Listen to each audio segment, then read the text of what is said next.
శ్రీ గురుభ్యో నమః. గురు బ్రహ్మ గురు విష్ణు గురుదేవో మహేశ్వర గురు సాక్షాత్ పరబ్రహ్మ తస్మై శ్రీ గురవే నమః. అనంతం వాసుకీం శేషం శంఖపాలం ధార్తరాష్ట్రం తక్షకం కాళీయం తదా ఏతా నవానాం నాగానం. నాగేంద్ర దేవతలు మొత్తం నవానం 9 మంది ఉన్నారని చెప్తారు. మనకు ముఖ్యంగా శ్రావణ మాసంలో 5వ రోజు నాగుల పంచమిగా జరుపుకుంటాం. ఈ నాగుల పంచమి జరుపుకోవడానికి ఒక విశేషం ఉంది. సాక్షాత్తు పరమేశ్వరుడి యొక్క కంఠం యందు ఆభరణంగా ఉన్నటువంటి ఆ యొక్క నాగేంద్రుడు ఎవరైతే ఉన్నారో ఆయన గురించి స్వయంగా శివుడే ఆ నాగేంద్రుడి గురించి పార్వతీదేవికి చెప్పాడు. అందుకే ప్రతి సంవత్సరం కూడా శ్రావణ మాసంలో 5వ రోజును మనం నాగుల పంచమిగా ప్రతి సంవత్సరం కూడా జరుపుకుంటాం. శివుడు ఈ విషయాన్ని చెప్పినట్టుగా మనకు స్కంద పురాణంలో ఉన్నది. అందుకే సుబ్రహ్మణ్యేశ్వర స్వామికి స్కందుడు అనేటువంటి పేరు కూడా ఉన్నది.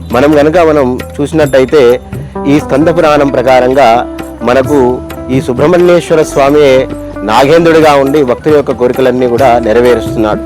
అయితే ఈ నాగుల పంచమి అనేటువంటి సాంప్రదాయం మనం చూస్తే మహారాష్ట్రలో మనకు ప్రారంభమైందని చెప్పి తెలుస్తుంది మనకు. అందుకే అక్కడ ఉన్నటువంటి ఆ మహారాష్ట్రలో ఉన్నటువంటి సాంప్రదాయం ప్రకారంగా గోధుమ రొట్టె తినడం అనేటువంటిది అక్కడ ఉన్నటువంటి సాంప్రదాయం. అందుకే ఆ నాగుల పంచమి రోజు గోధుమ రొట్టె అనేటువంటి తినడం అనేది జరగదు. వారు తినకుండా ఉంటారు. ఎందుకంటే ఆ గోధుమ పిండిని కలపడం వల్ల ఆ గోధుమ రొట్టె తినడం వల్ల వాళ్ళకు దారిద్ర్యం వస్తుందని అనుకుంటూ ఉంటారు.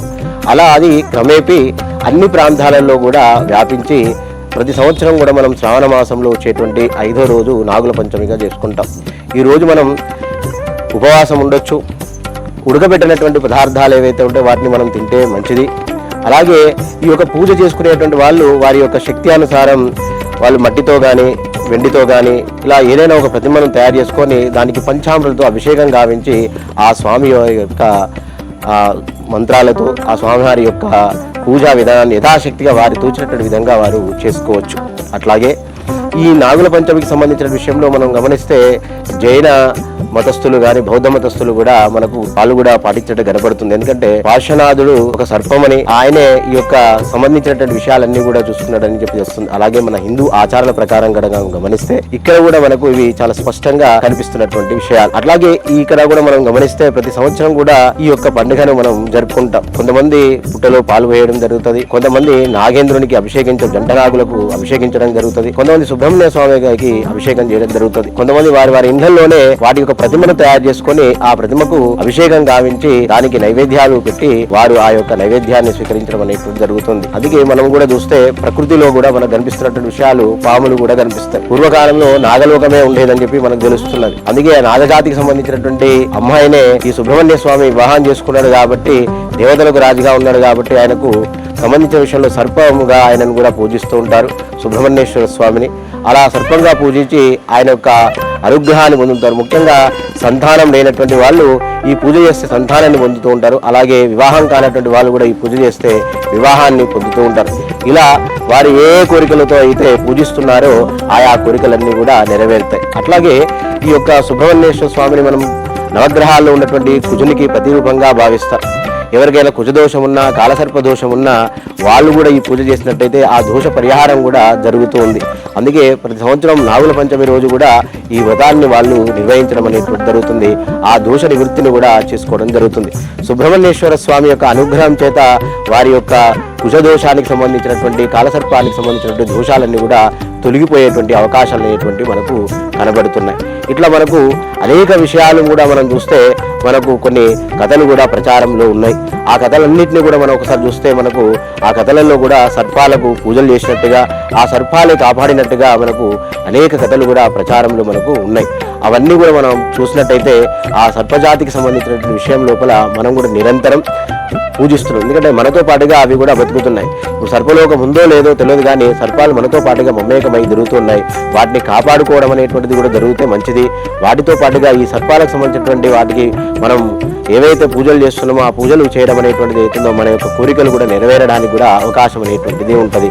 వారి ఉన్నటువంటి ఈ దోషాలన్నీ కూడా తొలగిపోయి వారికి కావాల్సినటువంటి పని కూడా నెరవేరుతాయి. అలాగే కుజునికి సంబంధించిన విషయంలో చెప్తారు ఏమని అంటే కుజానికి సంబంధించినటువంటి పూజలు చేస్తే కుజ అరిష్టేతు సంప్రాప్తే కుజ పూజాంతయేత్ కారయేత్ కుజ ధ్యానం ప్రవక్ష్యామి రోగపీడోపశాంతయే. రోగం అంటే ఆరోగ్యానికి సంబంధించిన విషయంలో కూడా అందుకే చాలామంది ఏం చేస్తుంటారంటే ఈ నాగుల చవితికి నాగుల పంచమి రోజు పుట్టకు పాలు పోసి ఆ యొక్క పుట్ట బంగారాన్ని తీసుకొచ్చి శరీరానికి రాసుకుంటారు. ఎందుకంటే దేహ ఆరోగ్యం అనేటువంటిది చాలా బాగా ఉండాలనేటువంటి ఉద్దేశంతో ఆ పని కూడా చేస్తూ ఉంటారు. ఎందుకంటే ఆ యొక్క సర్పరాజు ఆ పుట్టలో నివసిస్తున్నాడు కాబట్టి ఆ పుట్టలో ఏ విధంగా ఆయనకు రక్షణ కల్పిస్తుందో ఆ రక్షణ కల్పించేటువంటి ఆ మట్టి కూడా మనకు కూడా రక్షణ కల్పిస్తున్నటువంటి ఉద్దేశంతో అలాంటి పని కూడా చేస్తూ ఉంటారు. ఇలా మనం చూసుకుంటూ పోతే చాలా విషయాలు మనకు చాలా స్పష్టంగా కనబడుతూ ఉంటాయి. అందుకే ఎప్పుడైనా సరే సర్పం అనేటువంటిది ఏదైతే ఉందో దాన్ని పూజిస్తూ దానితో పాటుగా మనతో పాటుగా జీవిస్తున్నటువంటి దాని ద్వారా మనం పొందుతున్నటువంటి లబ్ధి అనేటువంటిది కూడా గమనిస్తుంది. అట్లాగే మనం చూస్తే ఈ యొక్క పుట్టకు సంబంధించినటువంటి విషయంలో కూడా నాగేంద్రుడు ఎక్కడైతే నివాసం ఉంటుందనుకుంటున్నామో అక్కడ ఉండేటువంటి దాన్ని మనం పుట్ట బంగారం అని కూడా పిలుస్తారు. మనం కూడా తెలుసు తెలంగాణ ప్రాంతంలో సమ్మక్క జాతర జరుగుతుంది. ఏం చేస్తారు, బంగారం పెడుతున్నారని చెప్తారు. బంగారం అంటే బెల్లం. అట్లాగే ఇక్కడ కూడా ఏం చేస్తారంటే ఆ పుట్ట యొక్క మట్టిని బంగారంగా భావించి అది శరీరానికి రక్షణగా ఇస్తుంది, కవచంగా భావిస్తని ఆ మట్టిని తీసుకొచ్చుకొని శరీరానికి వాళ్ళు రాసుకుంటారు. అక్కడ కూడా చూడండి, కాళ్ళకు రాయరు, పాదాలకు రాయరు. ఎందుకు అంటే పాదాలకు దేవుడి యొక్క స్వరూపంగా భావిస్తారు కాబట్టి శరీరానికి రాసుకుంటారు, పాదాలకు మాత్రం రాయరు. అట్లా ఆ సర్పరాజును అనేక ప్రాంతాలు అనేక రకాలుగా వాళ్ళు పూజలు చేస్తూ ఉన్నారు. అట్లా ప్రతి సంవత్సరం కూడా ఈ శ్రావణ మాసంలో వచ్చేటువంటి 5వ రోజు నాగుల పంచమిగా జరుపుకోవడం అనేటువంటిది జరుగుతుంది. ఇలా మనం చూసుకుంటూ పోతే చాలా విషయాలు మనకు కనబడతాయి. మన హిందూ సాంప్రదాయం లోపల జంతువులను అలాగే సర్పాలను క్రిమికీటకాదులను పూజించడం అనేటువంటిది అలాగే వాటి యొక్క దేవతా స్వరూపాలుగా భావించడం అనేటువంటిది మనకు చాలా బాగా కనబడుతూ ఉంటుంది.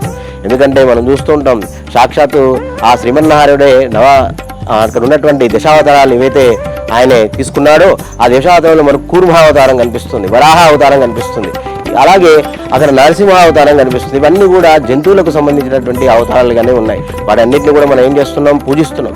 అట్లాగే ఈ యొక్క సర్పాన్ని కూడా మనం దేవతగా భావించి పూజిస్తున్నాం.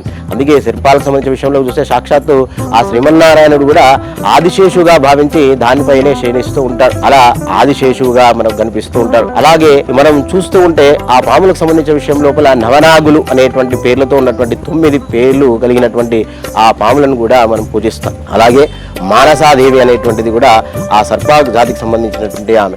ఇలా మనం చూసుకుంటూ పోతే చాలా విషయాలు మనకు ఇందులో కనబడుతూ ఉంటాయి. ప్రతిదీ కూడా మనం చూస్తే మనకు ఈ ముఖ్యంగా ఈ కలియుగంలో ఈ ఆధునిక యుగం లోపల మనం గమనిస్తే ఆ జంతువులు ఏవైతే ఉన్నాయో వాటి చేసేటువంటి చర్యలు ప్రతిచర్యల వల్ల కూడా మనకు లాభమే ఉంది.